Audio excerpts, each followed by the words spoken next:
اگرچہ بھٹکے ہوئے ہیں لیکن کبھی بھولی ہوئی منزل بھی یاد آتی ہے راہی کو، اور بھٹکے ہوئے آہو کو پھر سوئے حرم لے چل۔ اس کی ضرورت ہے مسلمان کو پھر اس کا مقصد یاد دلایا جائے۔ پاکستان اس لیے نہیں بنایا گیا تھا کہ ہمارے ہاں ٹاٹے اور برلے نہیں تھے تو ہمارے پاس اس کے بھی باپ وجود میں آ جائیں، اس لیے تو نہیں بنایا گیا تھا۔ پاکستان اس لیے نہیں بنایا گیا تھا کہ جاگیرداروں کی جاگیرداریاں محفوظ ہو جائیں، پاکستان اس لیے تو نہیں بنایا گیا تھا۔ اور یہ کہ نمازیں اور مسجدیں تعمیر ہو جائیں، مسجدیں تو امریکہ میں تعمیر ہو رہی ہیں عالی شان سے عالی شان، اس لیے پاکستان نہیں بنا تھا۔ آج بھی مسلمان، میں معذرت سے عرض کر رہا ہوں مولانا سے، آج بھی بھارتی مسلمان کی ایوریج نمازی ہونے کے اعتبار سے پاکستانی مسلمان سے کہیں بہتر۔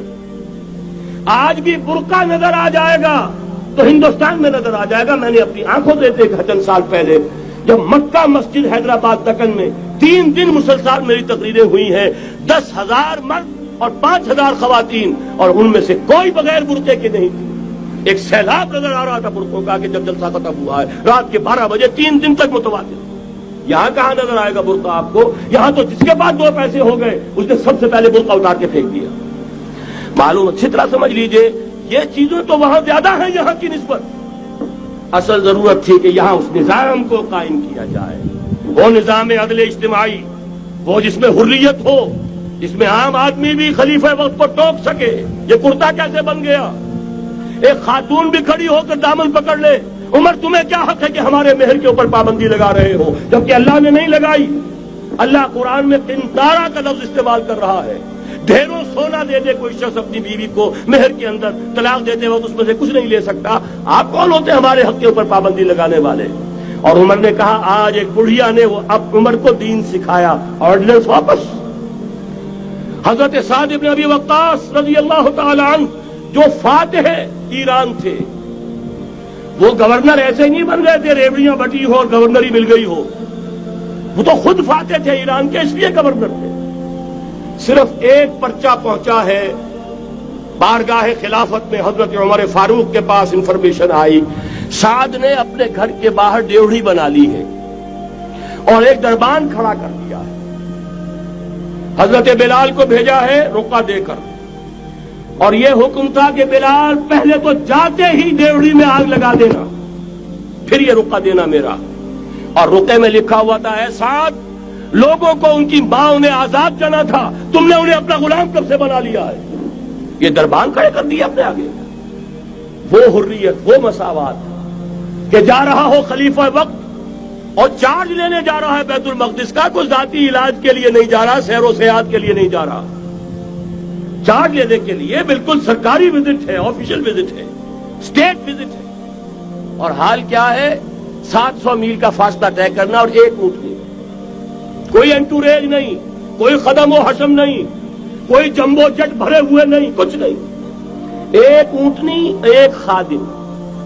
اس ایک اونٹنی پر چونکہ راستے کا راشن بھی ہے لہذا 2 آدمی نہیں بیٹھ سکتے، ایک بیٹھ سکتا ہے۔ ایک منزل خلیفہ وقت بیٹھا ہوا ہے اوپر اور خادم نکیل پکڑ کر چل رہا ہے، اگلی منزل خادم اوپر بیٹھا ہے اور خلیفہ وقت عمر بن الخطاب رضی اللہ تعالی عنہ اور وہ آگے آگے نکیل پکڑ کر چل رہے ہیں۔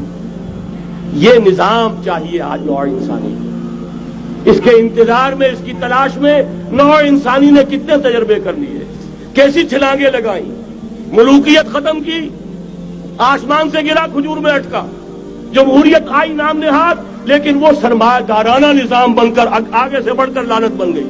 پہلے جاگیردار مسلط تھا، اب سرمایہ دار اور کارخانے دار مسلط ہو گیا۔ اس سے نکلنے کے لیے زور لگایا، کمیونزم کی طرف گئے، چھلانگ لگائی، اب ایک پارٹی ڈکٹیٹر بن کر بیٹھ گئی۔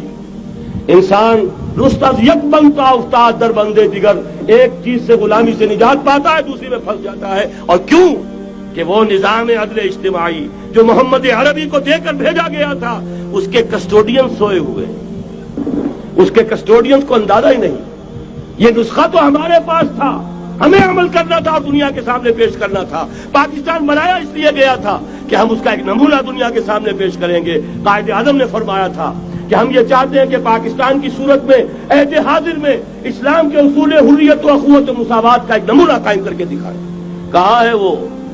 بھٹک گئے، سو گئے۔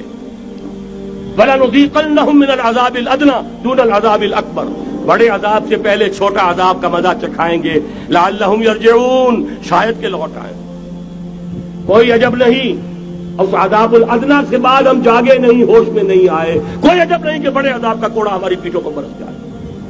لیکن مجھے یہ یقین ہے، نوٹ کر لیجئے، اگر یہ دوسرا امکان ہو گیا، خدا نہ خواستہ اللہ کے عذاب کا کوڑا ہماری پیٹھ پر برسا، مجھے یقین ہے اللہ ہندوؤں کو مسلمان بننے کی توفیق دے گا.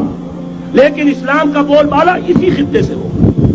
تاریخ میں یہ ہو چکا ہے آیا فتنہ تاتار کے افسانے سے، پاسباں مل گئے کعبے کو صنم خانے سے.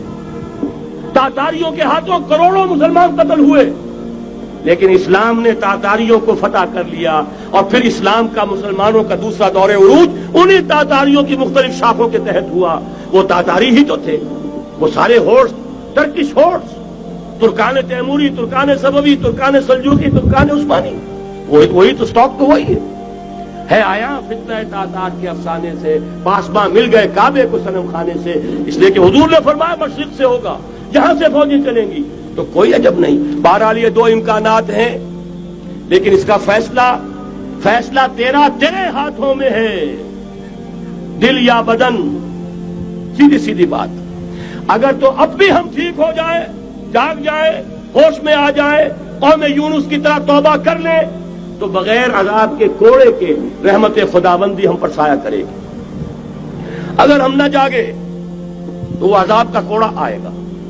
یہ نہیں میں کہہ سکتا ان ادری قریب بعید ما توعدون، یہ میں نہیں کہہ سکتا، یقین کے ساتھ جانتا ہوں کہ آئے گا. لیکن یہ کہ اس کے بعد بھی یہی سے بول بالا ہوگا. اگر ہمارے ذریعے نہیں تو ان کے ذریعے سے جو ہمیں شکست دے کر پھر اسلام قبول کر لیں. لیکن کیوں نہ پہلے ہی راستے پر چلنے کی کوشش کریں.